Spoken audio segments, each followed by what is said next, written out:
Ani dneska si ukážeme, ako si vymeniť skin na Minecraft edícii Bedrock na svoj vlastný alebo stiahnutý.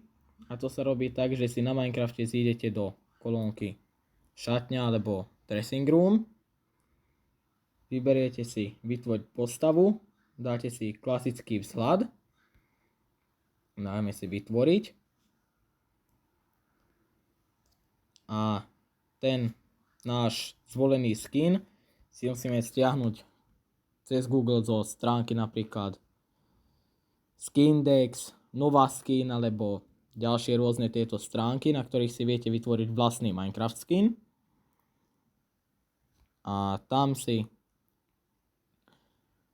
tento svoj skin zvolíme a nesťahujeme si skin celý. Stiahneme si zo skinu len jeho mapu a tou mapou tohto nášho skinu bude, ja si dám Siri Akari, nakoľko je to známy youtuber. Tuto si môžeme ten screen prezrieť na tejto obrazovke.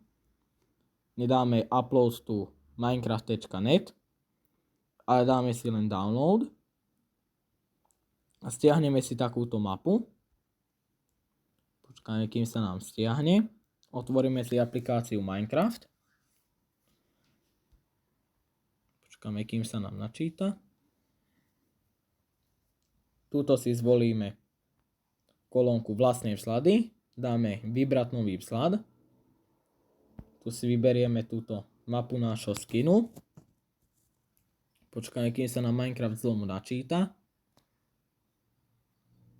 Zvolíme si verziu, ktorú chceme. A je to. Máme vymenený skin na Minecrafte. Takto si môžete na stránkach ako Novaskin a ďalšie vytvoriť svoj vlastný skin a uploadnúť z neho do Minecraftu.